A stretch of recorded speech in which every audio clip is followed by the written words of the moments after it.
Mi hijo me encontró limpiando baños y fingió no reconocerme, como si fuera nadie. El piso del baño del centro comercial en Guadalajara brillaba bajo la luz blanca mientras terminaba de pasar el trapeador. Era un turno más, otro día cualquiera, hasta que escuché risas entrando por el pasillo. 3 hombres jóvenes cruzaron la puerta, hablando fuerte, con esa seguridad de quienes creen que la vida siempre les va a sonreír. Y allí, en medio de ellos, apareció mi hijo. Nicolás entró riéndose, gesticulando, orgulloso frente a sus compañeros. Por un instante quise sonreírle, quise saludarlo, quise creer que seguíamos siendo padre e hijo. «Disculpe, señor, ¿este baño está libre?», dijo uno de ellos. Cuando levanté la mirada, Nicolás congeló. Sus compañeros notaron su tensión. «¿Lo conoces?», preguntó uno. Ese segundo fue eterno. Nicolás bajó la mirada, respiró como quien traga veneno y respondió: «No, no lo conozco». No fue el trabajo lo que me avergonzó, fue él, mi propio hijo, fingiendo que yo no existía, fingiendo que yo era nadie. Ellos siguieron conversando y riendo mientras se alejaban. Yo me quedé allí, con la mano temblando sobre el trapeador, sintiendo un hueco abrirse dentro de mí. Y ese día, sin decir una sola palabra, nació la primera chispa de mi venganza silenciosa. Pero para entender cómo llegué a ese instante, tenemos que volver a la humillación que lo empezó todo. Antes de continuar, suscríbanse al canal y díganos en los comentarios desde dónde nos están escuchando. Mi nombre es Mateo Aguirre, tengo 68 años y durante toda mi vida creí que un padre siempre tendría un lugar en la casa de su hijo. Toqué la puerta de esa residencia en Zapopan con las manos temblorosas y una bolsa llena de tamales que había comprado en la esquina. Era domingo por la tarde. El cielo tenía ese tono naranja que siempre me recordaba a cuando Nicolás era niño y yo lo llevaba al parque. En aquel tiempo, él corría hacia mí con los brazos abiertos. Ahora, ni siquiera me abría la puerta. Fue Camila quien apareció detrás del vidrio emplomado. Su rostro se torció en una mueca que intentaba hacer sonrisa, pero que olía a disgusto. Abrió apenas una rendija, como si yo fuera repartidor de volantes y no el abuelo de su hijo. «¿Suegro? ¿Qué hace aquí?», preguntó sin invitarme a pasar. «Vine a ver a Nicolás y a Daniel, traje tamales», dije, levantando la bolsa con esa esperanza absurda de que la comida pudiera ablandar corazones de piedra. Ella miró la bolsa como si fuera basura. «Hoy no es buen día, Nicolás está ocupado. Pero solo quiero saludarlo un momento». Escuché pasos dentro de la casa. Nicolás apareció detrás de Camila, vestido con una camisa cara y esa expresión de hombre importante que había aprendido a usar como armadura. «Papá», dijo, sin calidez, sin sorpresa, sin nada. «Hijo, pasaba por aquí y...».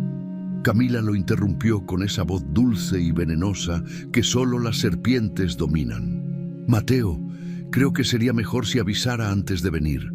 Estamos en medio de una reunión familiar importante». Reunión familiar. Yo era familia. Pero al parecer no era suficiente. Nicolás no dijo nada, solo bajó la mirada, como quien observa un perro mojado que no quiere meter a la casa. Y ese silencio fue peor que cualquier grito, porque en su silencio estaba la confirmación de que Camila hablaba por los dos. «Está bien», murmuré, tragándome la humillación como si fuera medicina amarga. «Los dejo tranquilos». Daniel apareció corriendo por las escaleras. «¡Abuelo!», gritó con esa alegría pura que solo los adolescentes de 16 años conservan cuando aún no han aprendido a fingir. «¿Vas a quedarte?». Camila lo tomó del hombro con firmeza. «Daniel, el abuelo ya se va. Tiene cosas que hacer». «Pero, ya escuchaste», cortó ella sin mirarme. Nicolás seguía allí de pie, con las manos en los bolsillos, sin mover un músculo. Y en ese momento, mientras veía a mi hijo convertido en sombra de su propia mujer, entendí que algo se había roto para siempre. «Cuídate, papá», dijo Nicolás, como quien despide a un extraño. Caminé de regreso a la calle con los tamales todavía calientes en la bolsa. El cielo ya no era naranja, se había vuelto gris, como mi pecho. Doña Teresa me vio llegar a mi departamento con esa mirada que solo los viejos entienden. Ella vivía en el 304, justo al lado del mío, y llevaba años observando mi vida como quien lee una novela triste.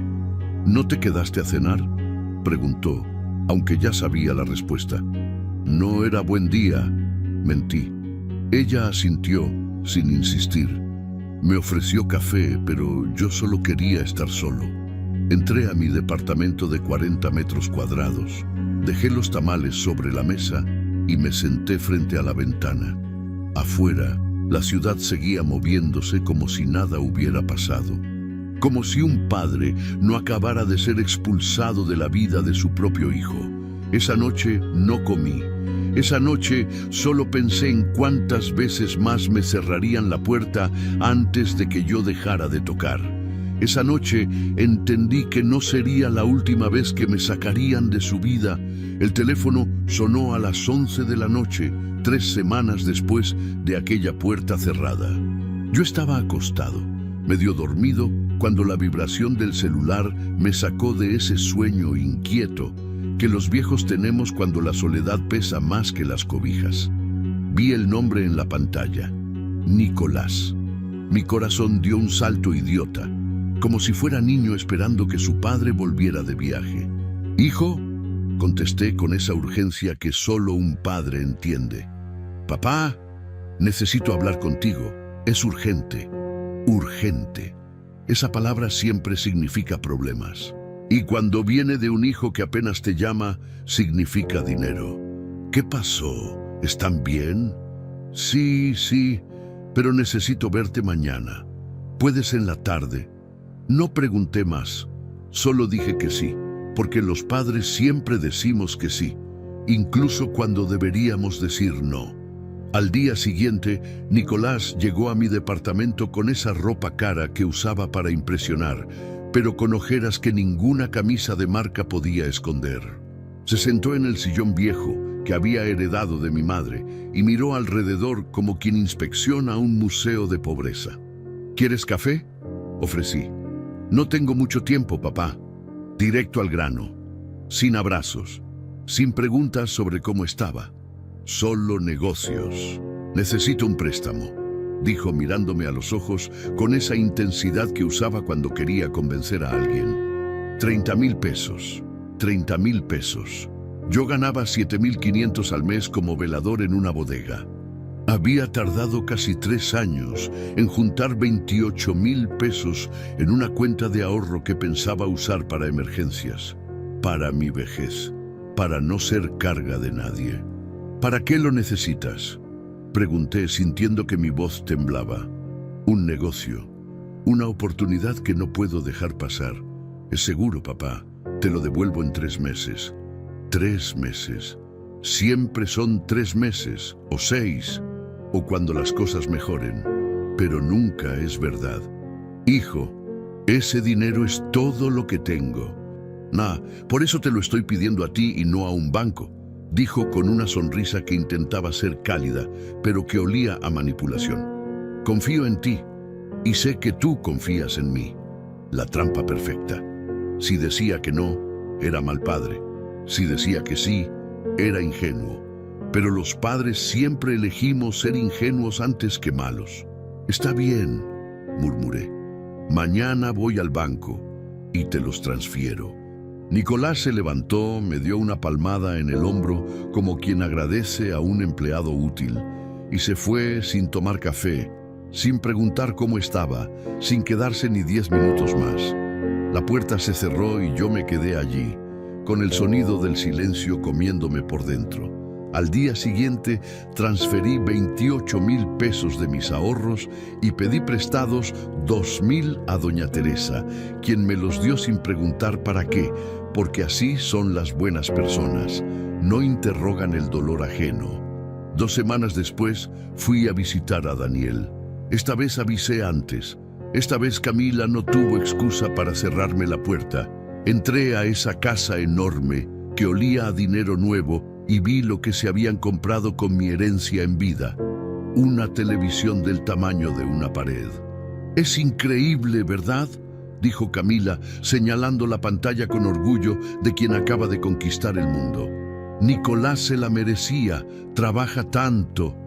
Daniel estaba sentado frente a la pantalla gigante, jugando videojuegos. Me vio entrar y sonrió. «Abuelo, mira esto. Papá compró el mejor modelo del mercado, 30,000 pesos en una pantalla, mis casi 3 años de ahorros convertidos en píxeles y vanidad».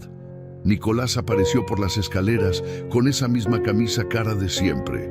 «Papá, qué bueno que viniste. Mira lo que compramos». No dijo «con tu dinero», no dijo «gracias a tu sacrificio».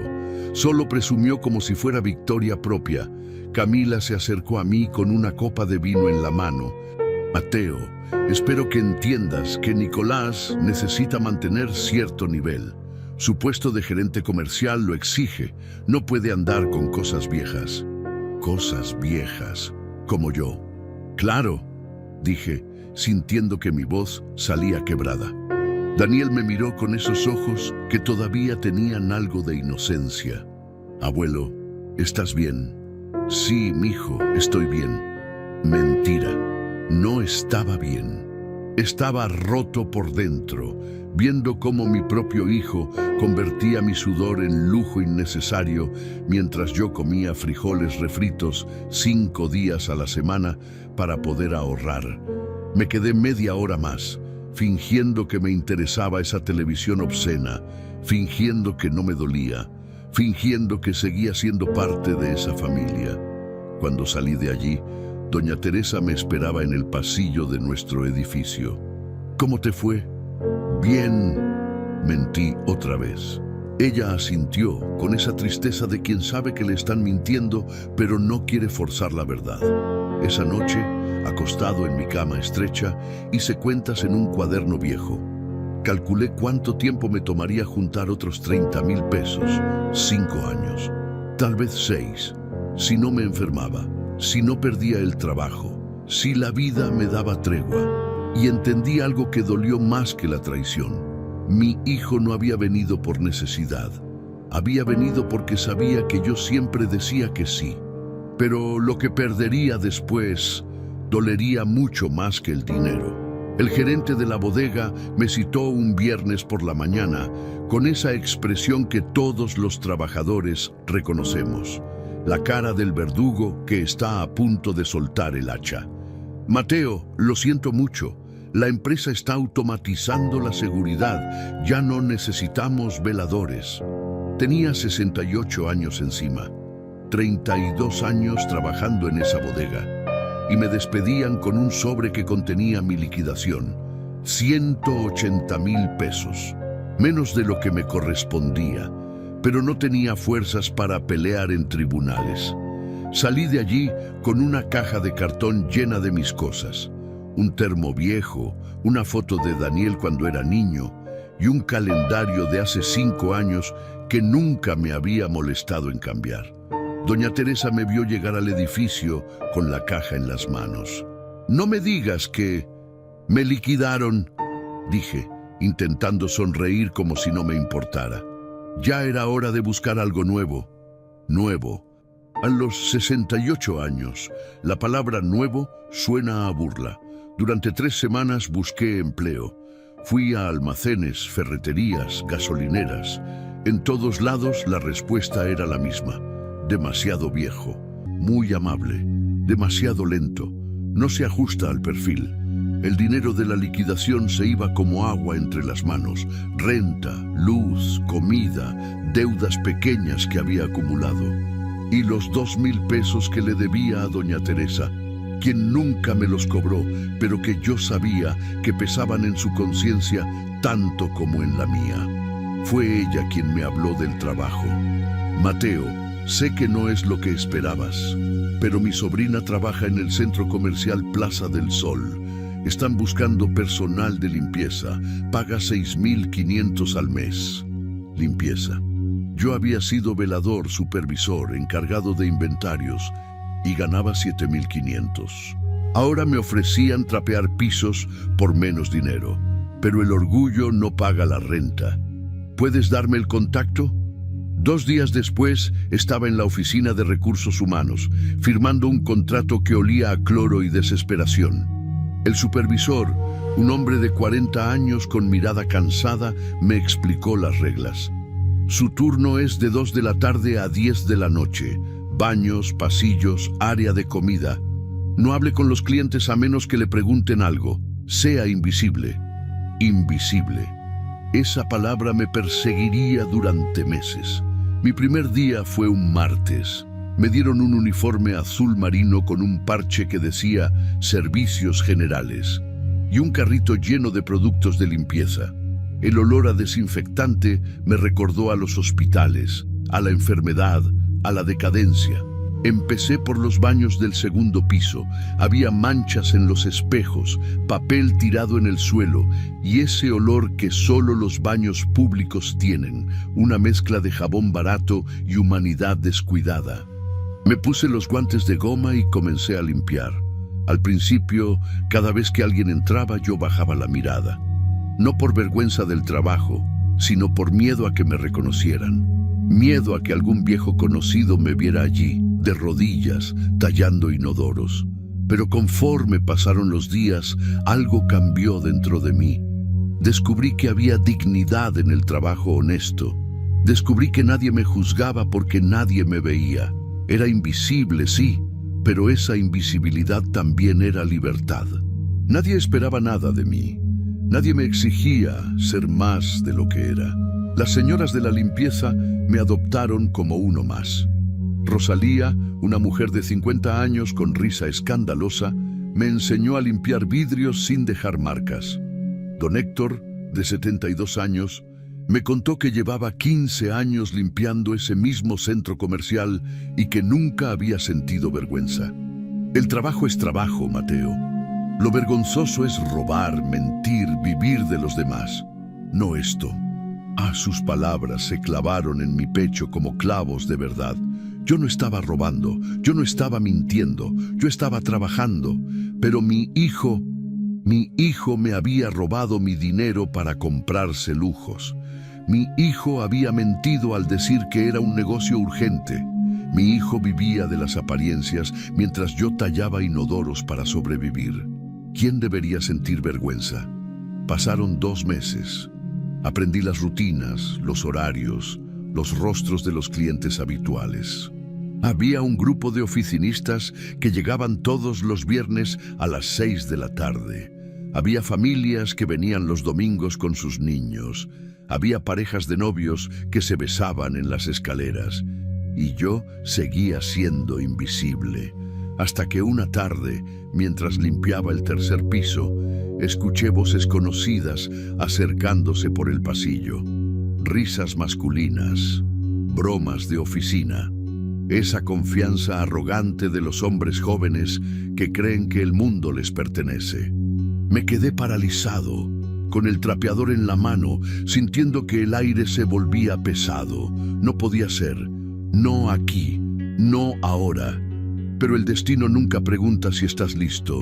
Y un día, escuché la voz que más temía reconocer.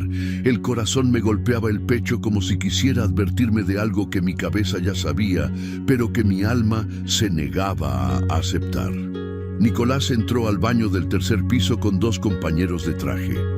Los 3 venían hablando fuerte, con esas risas de hombres exitosos que regresan de una comida de negocios donde probablemente gastaron lo que yo ganaba en un mes. Mi hijo se veía bien, demasiado bien. Camisa blanca impecable, corbata italiana, zapatos que brillaban más que el piso que yo acababa de trapear. Tenía el cabello engominado hacia atrás y esa postura erguida de quien se sabe importante. Por un segundo, idiota, me sentí orgulloso. Ese es mi hijo, pensé. Ese hombre exitoso es mi sangre. Y entonces, como un tonto, levanté la mirada.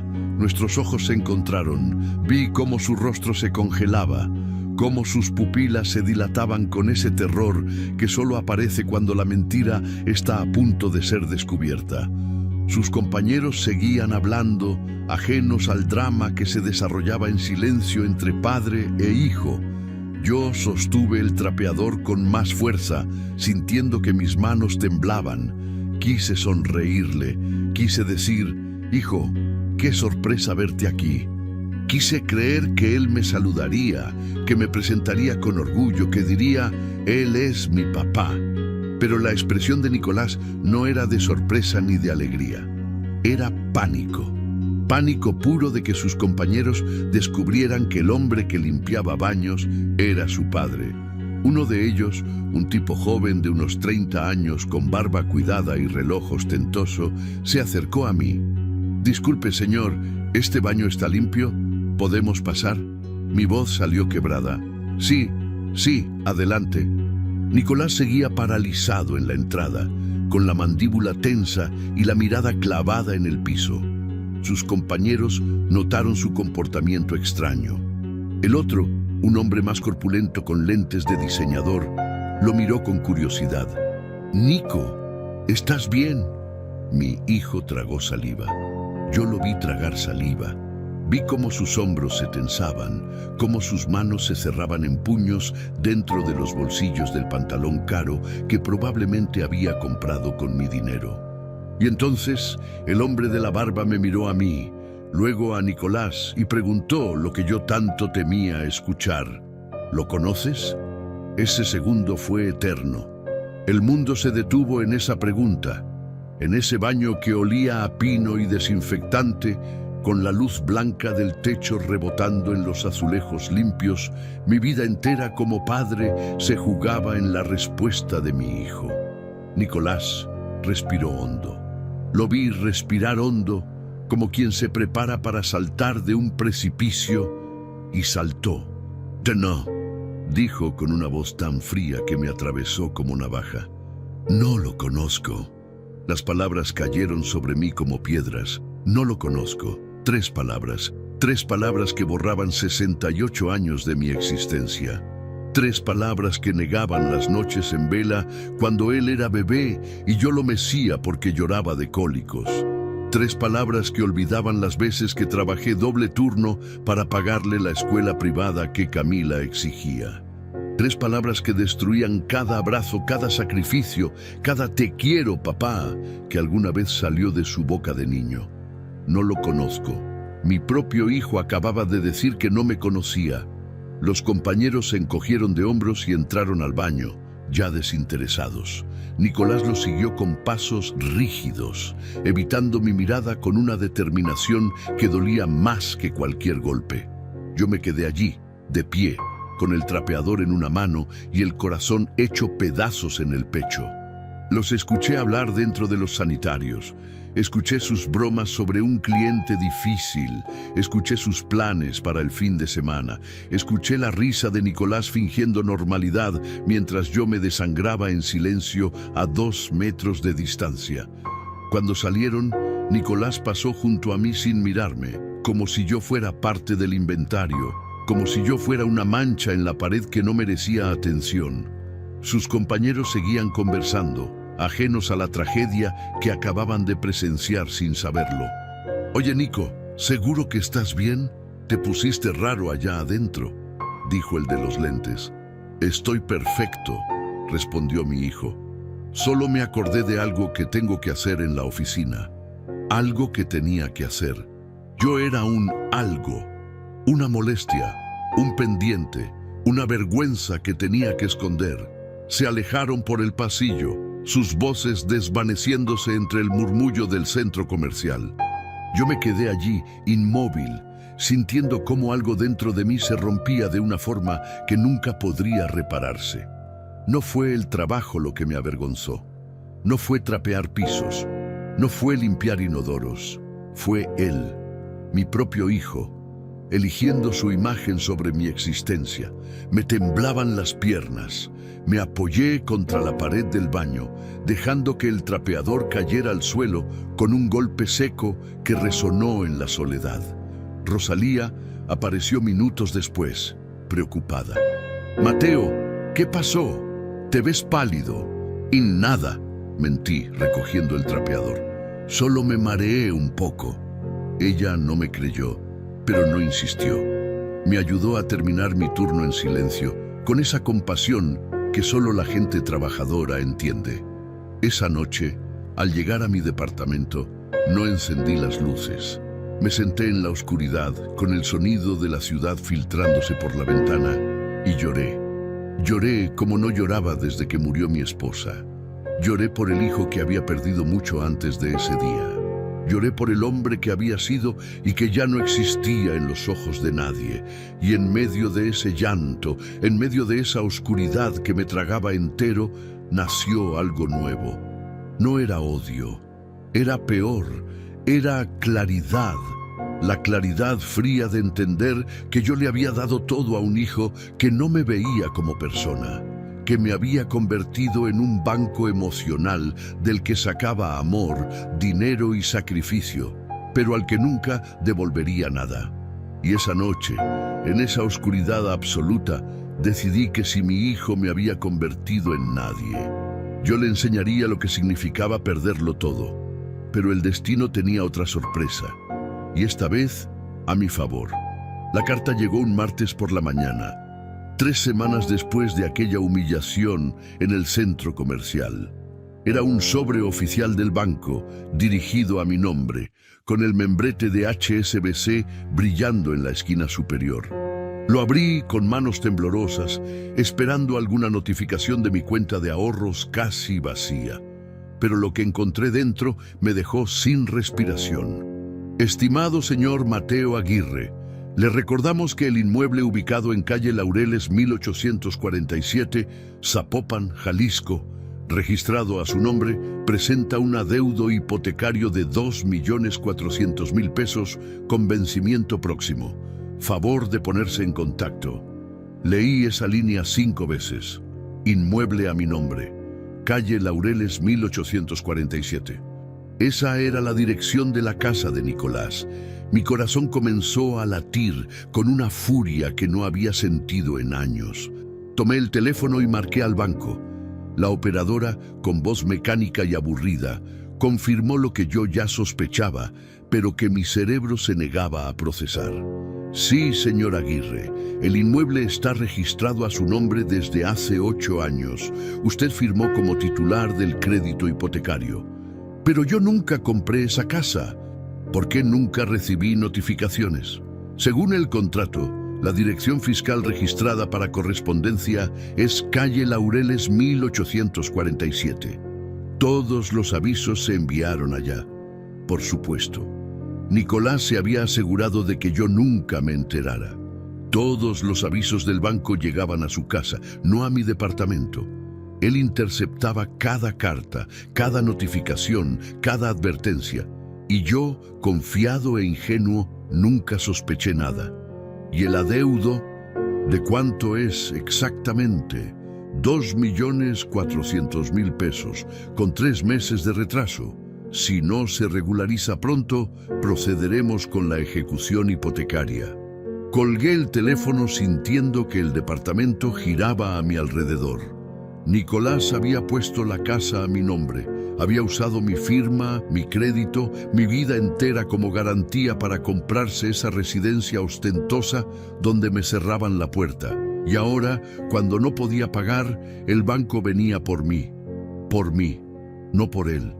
Doña Teresa me encontró sentado en el pasillo del edificio, con la carta arrugada en las manos y la mirada perdida en el horizonte. «Mateo, ¿qué pasó?», le mostré la carta.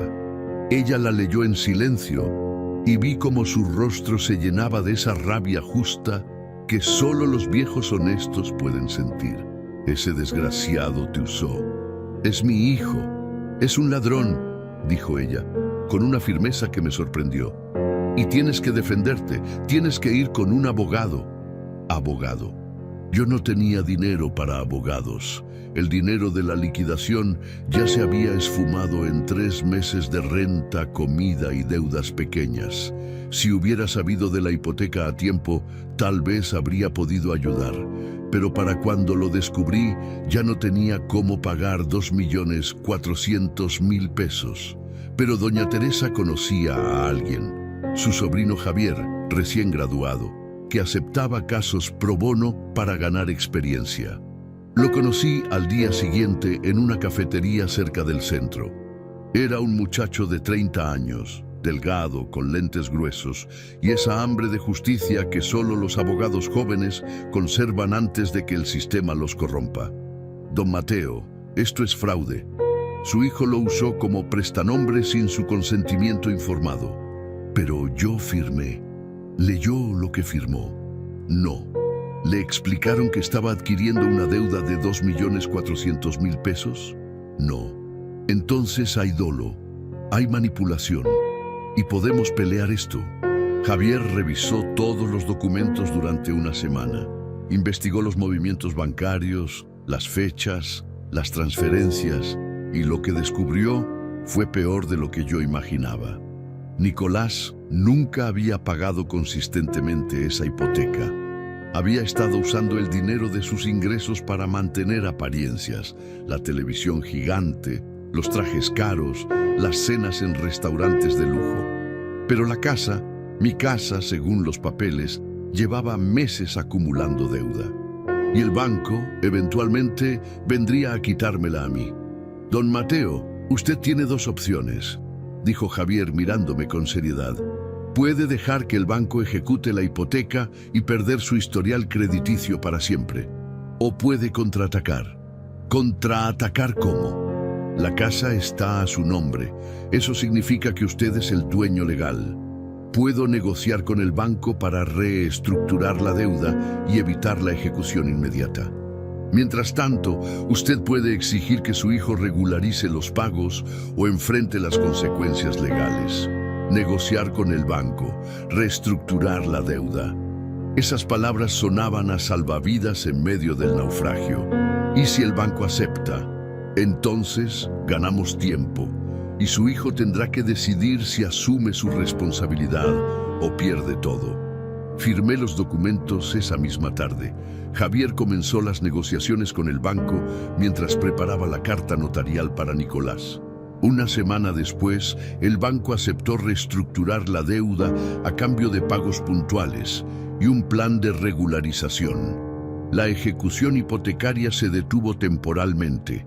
La carta notarial salió al día siguiente, dirigida a Nicolás Aguirre Rosales, con copia para Camila, informándoles que el propietario legal del inmueble exigía la regularización inmediata de la deuda o enfrentaría las consecuencias legales correspondientes.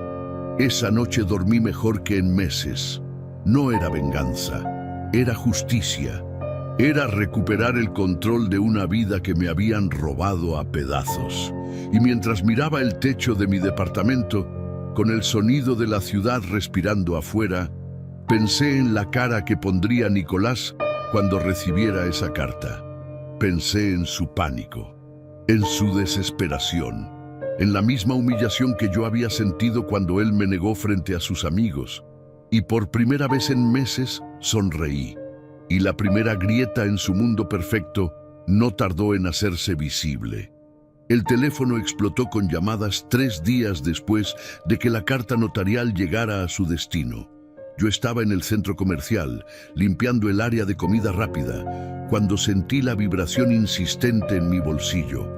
Miré la pantalla. Nicolás. Rechacé la llamada, volvió a marcar. Rechacé otra vez, y otra, y otra. 15 llamadas en 2 horas. Finalmente, dejó un mensaje de voz que escuché durante mi descanso, sentado en el cuarto de empleados con un café aguado entre las manos. Su voz temblaba de rabia contenida. «Papá, ¿qué demonios es esto? ¿Una carta del notario? ¿Estás loco? Llámame inmediatamente. Tenemos que hablar». Borré el mensaje. No teníamos nada que hablar. En los días siguientes, Nicolás intentó llamarme 3 veces más. Yo no contesté. Necesitaba que sintiera el mismo vacío que yo sentí cuando me negó frente a sus amigos. Necesitaba que entendiera que las acciones tienen consecuencias. Al cuarto día, llegó a mi trabajo. Rosalía me avisó que un hombre con traje me buscaba en la entrada de empleados. Salí y lo encontré allí, con esa camisa que ya no se veía tan impecable, con ojeras profundas y las manos temblando de una furia que intentaba controlar. ¿Qué significa esto, papá? Me aventó la carta notarial al pecho. La atrapé en el aire sin inmutarme. Significa que sé la verdad, dije con una calma que ni yo sabía que tenía. Significa que ya no soy tu tonto. ¿De qué hablas? Esa casa es mía. Yo la compré, con mi nombre, con mi crédito, sin mi consentimiento real. Nicolás miró alrededor, nervioso de que alguien nos escuchara. Bajó la voz, intentando sonar razonable. Papá, fue un error administrativo. El banco se equivocó con los papeles, pero yo siempre he pagado. Mentira, lo interrumpí. El banco me mostró los registros. Llevas meses pagando mal y ahora deben 2.400.000 pesos. Su rostro se descompuso.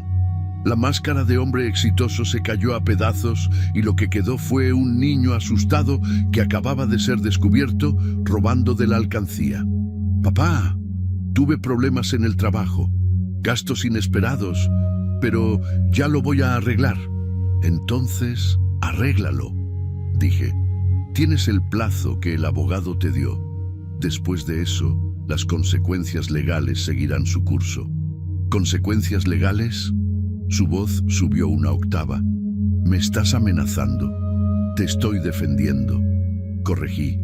Porque legalmente, esa casa es mía. Y tú lo sabías desde el principio. Nicolás dio un paso hacia mí, con los puños cerrados. No puedes hacerme esto. Soy tu hijo. Y yo soy tu padre, respondí, sosteniéndole la mirada. El mismo padre al que negaste frente a tus amigos. El mismo padre al que robaste 30.000 pesos para comprar una televisión. El mismo padre al que usaste como garantía sin preguntarle. Abrió la boca para responder, pero no le salieron palabras, porque no había defensa posible contra la verdad. Arregla tu situación, Nicolás, repetí, o enfrenta las consecuencias. Me di la vuelta y regresé al trabajo, dejándolo allí de pie, derrotado, con la carta arrugada en las manos. La tormenta llegó a mi departamento esa misma noche. Camila tocó mi puerta con golpes frenéticos, histérica, gritando obscenidades que retumbaban en todo el pasillo. Doña Teresa salió de su departamento, lista para defenderme, pero yo le hice un gesto de que todo estaba bien. Abrí la puerta. Camila entró como huracán, con el rostro rojo de furia y lágrimas de cocodrilo corriendo por sus mejillas perfectamente maquilladas. ¿Cómo puede hacernos esto? ¿Cómo puede destruir a su propia familia? Yo no estoy destruyendo nada, dije con calma. Ustedes construyeron su vida sobre mentiras. Ahora esas mentiras se están derrumbando. Usted nunca nos ha querido. Siempre ha estado celoso del éxito de Nicolás. El éxito que construyó con mi dinero y mi nombre. Ella señaló con el dedo acusador, temblando de rabia. Usted es un anciano amargado que no soporta ver a su hijo feliz. Un fracasado que limpia baños y que ahora quiere destruir a su propia familia. Esas palabras que hace meses me habrían destrozado, ahora rebotaban en mí como piedras en acero. Si la familia se destruye, dije mirándola fijamente, no es por mí, es por ustedes, por vivir de mentiras y apariencias. Esto no se va a quedar así. Vamos a demandar. Demanden. Mi abogado los espera. Camila salió dando un portazo que hizo temblar las paredes. Doña Teresa entró inmediatamente, preocupada. ¿Estás bien? Nunca había estado mejor. Y era verdad, porque por primera vez en años yo tenía el control. Los días siguientes fueron un terremoto silencioso. Nicolás intentó conseguir un préstamo para pagar la deuda, pero ningún banco se lo dio. Su historial crediticio, manchado por meses de pagos atrasados y préstamos que apenas cubría, lo había convertido en cliente no deseable. Intentó vender el coche, pero el coche también estaba financiado y debía más de lo que valía. Intentó pedirle dinero a sus amigos, esos mismos amigos frente a los cuales me había negado. Pero los amigos de la bonanza desaparecen en la crisis. Y mientras su mundo se derrumbaba, Daniel empezó a verme con ojos diferentes. El muchacho llegó a mi departamento un domingo por la tarde, solo, sin avisar. Tenía 16 años, pero en su mirada había una madurez forzada por el caos familiar. «Abuelo, ¿es verdad que vas a quitarnos la casa?» Me senté junto a él en el sillón viejo. «Daniel, la casa siempre fue mía. Tu papá la puso a mi nombre sin decirme. Y ahora que no puede pagar, pretende que yo cargue con su deuda de 2.400.000 pesos. Mamá dice que eres cruel. ¿Y tú qué crees?» Daniel se quedó callado largo rato, mirándose las manos. «Creo que papá te ha tratado mal. Yo lo he visto. Creo que mamá también». Esas palabras, saliendo de la boca de mi nieto, valían más que cualquier venganza. «No quiero destruirlos, Daniel. Solo quiero que aprendan. Y si no aprenden, entonces aprenderás tú. Y eso ya es ganancia». El muchacho me abrazó con esa fuerza desesperada de quien busca algo sólido en medio del naufragio. Y yo lo abracé de vuelta, sabiendo que al menos había salvado algo bueno de todo este desastre. Pero su caída más fuerte aún estaba por llegar. El tiempo que el abogado había dado estaba por cumplirse cuando todo se derrumbó de golpe. Yo esperaba la llamada de Javier confirmando los siguientes pasos legales, pero lo que llegó fue algo completamente diferente. Daniel apareció en mi trabajo a media tarde, con los ojos hinchados de tanto llorar y una mochila cargada en la espalda. «Abuelo, ¿puedo quedarme contigo?» Lo supe antes de que me lo dijera. Todo se había derrumbado. Lo llevé al cuarto de empleados y le compré un refresco de la máquina. Se lo bebió en silencio mientras yo esperaba a que encontrara las palabras. «Papá perdió su trabajo», dijo finalmente con la voz quebrada. «Lo corrieron hace 2 semanas de su puesto como gerente comercial. Algo sobre inflar números de ventas y falsificar reportes para cobrar comisiones extras. No entendí todo, pero fue grave. Irregularidades, fraude. Mi hijo había mentido y robado no solo a su padre, sino también a su empresa. ¿Y tu mamá?» Daniel soltó una risa amarga, demasiado adulta para sus 16 años. «Se fue ayer. Dijo que no iba a vivir en la pobreza, que ella merecía algo mejor. Empacó sus maletas y se fue con su hermana a Monterrey. Camila, la mujer que había jurado amor eterno, ahora huía del barco hundiéndose, dejando a su propio hijo en medio del naufragio. ¿Y Nicolás? Está en la casa, solo, bebiendo. No ha salido de su cuarto en 2 días. Le pedí permiso a mi supervisor para salir temprano. Me lo dio sin preguntar porque don Héctor había visto al muchacho llorar y los trabajadores nos cuidamos entre nosotros. Llegamos al departamento y acomodé a Daniel en el sofá. «Vas a quedarte aquí todo el tiempo que necesites. ¿Y papá? Tu papá es adulto. Tomó sus decisiones. Ahora tiene que vivir con ellas. Pero esa noche no pude dormir. Por más que mi hijo me había lastimado, por más que me había negado y usado y robado, seguía siendo mi hijo. Y la imagen de él solo, destruido, bebiendo en esa casa vacía, me carcomía por dentro. A las 3 de la madrugada me levanté y le escribí un mensaje. «Nicolás, si necesitas hablar, sabes dónde estoy». No esperaba respuesta, pero a las 6 de la mañana, cuando el sol apenas comenzaba a romper la oscuridad, escuché los golpes. No eran golpes normales, eran puñetazos desesperados de alguien que se está ahogando y busca aire. Abrí la puerta. Nicolás estaba allí, destrozado de una forma que nunca había visto. Sin afeitar, con la camisa arrugada y manchada, con el olor a alcohol brotando de cada poro. Pero lo peor no era su apariencia, era su mirada, la mirada vacía de quien ha perdido todo y finalmente entiende que la caída fue culpa propia. «Papá», su voz se quebró. «Perdí todo». Se derrumbó en el umbral de la puerta, llorando como no lloraba desde que era niño.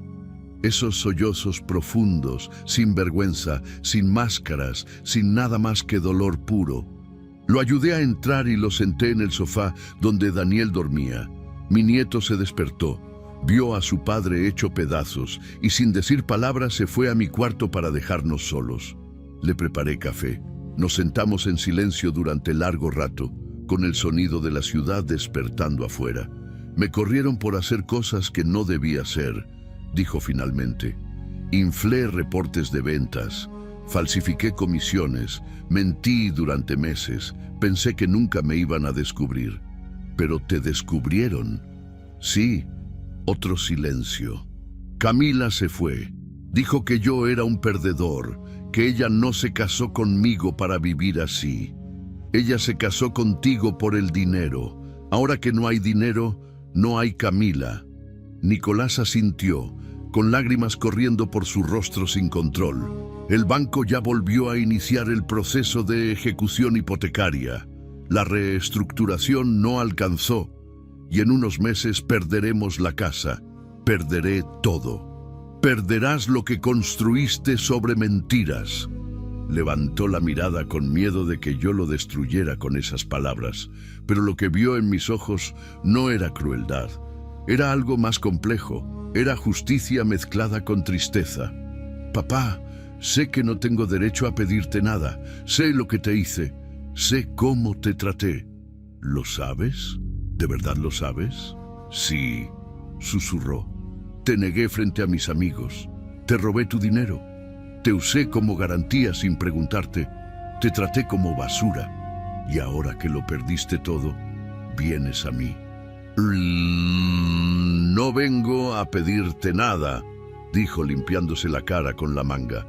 «Solo vengo a decirte que tenías razón, que fui un hijo terrible, que me avergüenzo de mí mismo». Sus palabras flotaron en el aire del departamento como confesión en iglesia vacía. «¿Sabes cuándo dolió más?», pregunté. «No fue cuando me cerraste la puerta. No fue cuando te gastaste mi dinero en lujos. Fue en ese baño del centro comercial, cuando fingiste que yo no existía». Nicolás escondió el rostro entre las manos. «Lo siento, Dios, papá, lo siento tanto». «¿Por qué lo hiciste?». «Porque tenía vergüenza», admitió, con la voz rota.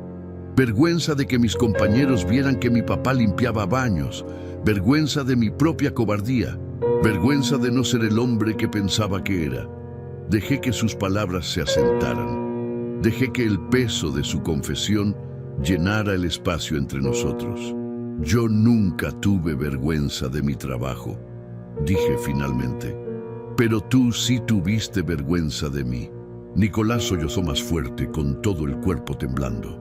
«¿Puedes perdonarme algún día?». Miré a mi hijo destruido, al hombre que había sido niño en mis brazos, al muchacho que alguna vez me llamaba héroe antes de que el mundo lo envenenara con vanidad y mentiras. «El perdón no se pide, Nicolás, se gana». «¿Cómo? ¿Cómo lo gano?». «Siendo el hombre que yo sé que puedes ser, no el que fingías ser». Nos quedamos allí sentados mientras el sol terminaba de salir, iluminando ese departamento pequeño que de repente se sentía más grande que cualquier residencia de Zapopan. Y en ese amanecer, entre café frío y verdades dolorosas, algo comenzó a sanar. No era el final, era apenas el principio, y al amanecer, escuché los golpes en mi puerta. Los días siguientes fueron extraños, como vivir en un mundo al revés donde las posiciones se habían intercambiado. Nicolás se quedó en mi departamento, durmiendo en el sofá mientras buscaba trabajo. Daniel ocupaba mi cuarto, y yo dormía en un colchón inflable que doña Teresa me prestó. Éramos 3 generaciones de hombres Aguirre apiñados en 40 metros cuadrados, compartiendo un baño, una cocina y un silencio que pesaba como plomo. Pero ese silencio no era incómodo, era necesario. Nicolás no hablaba mucho. Pasaba los días enviando currículums, yendo a entrevistas que no llegaban a ningún lado, regresando con la cabeza baja y la dignidad hecha pedazos. Yo lo veía transformarse de vuelta en el muchacho que alguna vez conocí, antes de que el dinero y Camila lo convirtieran en otra persona. Una tarde, mientras yo preparaba la cena con lo poco que había en la alacena, Nicolás se sentó en la mesa de la cocina y me observó en silencio. Yo pelaba papas, concentrado en la tarea cuando escuché su voz. ¿Cómo lo haces? ¿Cómo hago qué? Mantener la dignidad. Después de todo lo que te hice, después de perderlo todo, sigues siendo tú. Dejé el cuchillo sobre la tabla y me giré a mirarlo. Porque la dignidad no viene de lo que tienes, Nicolás. Viene de quién eres cuando nadie te está mirando. Él asintió lentamente, procesando esas palabras como quien descifra un idioma nuevo. Yo creí que la dignidad era el coche, la casa, la ropa cara. Creí que mientras la gente me viera exitoso, yo era alguien. Y ahora que no te ven, ¿quién eres? Nicolás se quedó callado largo rato, con los ojos brillando de lágrimas contenidas. No lo sé. Entonces ese es tu trabajo, descubrirlo. Esa noche, después de que Daniel se durmiera, saqué los papeles de la casa, la carta del banco, los documentos legales, todo lo que Javier había preparado para enfrentar la situación. Llamé a Nicolás a la mesa. Tenemos que hablar sobre la casa. Vi cómo se tensaba, preparándose para el golpe final. Lo sé, dijo. Tienes todo el derecho de hacer lo que quieras. Es tu casa legalmente. Sí, lo es. Respiró hondo. Solo te pido, si el banco se la queda, dame un tiempo para sacar las cosas de Daniel. Sus libros, su ropa, sus recuerdos. Él no tiene la culpa de nada de esto. Empujé los papeles hacia él. La casa es tuya, Nicolás. Siempre lo fue en espíritu. Pero ahora será tuya bajo mis condiciones. ¿Qué condiciones? Primero, vas a pagarme cada peso de los 30.000 que te presté. No importa cuánto tardes. 5 años, 10 años, pero me lo vas a pagar. Sin excusas. Asintió. Segundo, Daniel se queda aquí conmigo hasta que tú tengas un trabajo estable y puedas mantenerlo con dignidad.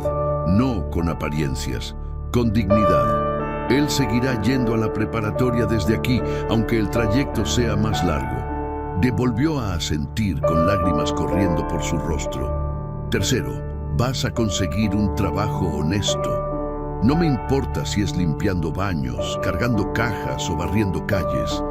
Vas a trabajar con las manos y vas a entender lo que significa ganarse la vida sin mentiras. Lo haré, te lo juro. Y cuarto, hice una pausa dejando que el peso de mis palabras tomara forma. Vas a aprender a mirarme a los ojos, aunque esté trapeando pisos, aunque esté sucio, aunque la gente me ignore. Me vas a mirar como si yo importara, porque importo. Nicolás se quebró.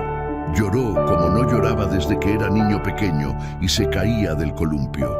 Lloró con ese dolor profundo de quien finalmente entiende todo lo que perdió por orgullo y vanidad. Papá, yo no tuve vergüenza de mi trabajo. No, lo corregí con firmeza. Yo no tuve vergüenza de mi trabajo, pero tú sí tuviste vergüenza de mí. Las palabras cayeron como sentencia final. Nicolás ocultó el rostro entre las manos, sollozando sin control, con todo el cuerpo sacudido por el arrepentimiento. Y yo lo dejé llorar, porque esas lágrimas eran necesarias, porque solo desde el fondo del pozo se puede empezar a subir. Cuando finalmente se calmó, me miró con ojos rojos e hinchados. ¿Por qué me das otra oportunidad? Porque soy tu padre. Y los padres no abandonan a sus hijos, incluso cuando los hijos los abandonen a ellos. Nos abrazamos. Fue un abrazo largo, de esos que reparan años de distancia. de esos que dicen sin palabras todo lo que las bocas no pueden expresar. Y en ese abrazo, en ese departamento pequeño que olía a papas hervidas y café barato, recuperé algo que creía perdido para siempre: a mi hijo. 2 meses después, Nicolás consiguió trabajo como almacenista en una ferretería. El sueldo era una fracción de lo que ganaba antes, pero llegaba a casa con las manos callosas y la conciencia limpia. Daniel floreció viviendo conmigo. Sacó mejores calificaciones, ayudaba con la limpieza y aprendió a cocinar. Seguía yendo a la preparatoria desde mi departamento, aunque el trayecto era más largo. Pero prefería el camino largo con estabilidad que la cercanía con el caos. La casa de Zapopan la rentamos. El dinero servía para pagar la hipoteca y poco a poco reducir la deuda. Nicolás se mudó a un departamento modesto cerca de su trabajo, sin lujos, sin pretensiones. Solo un lugar honesto para un hombre que estaba aprendiendo a ser honesto consigo mismo. Y yo seguí limpiando baños en el centro comercial. Pero ahora, cuando Nicolás venía a visitarme al trabajo, me saludaba frente a quien fuera. Me presentaba con orgullo: él es mi papá, Mateo. Ya no era invisible, ya no era nadie.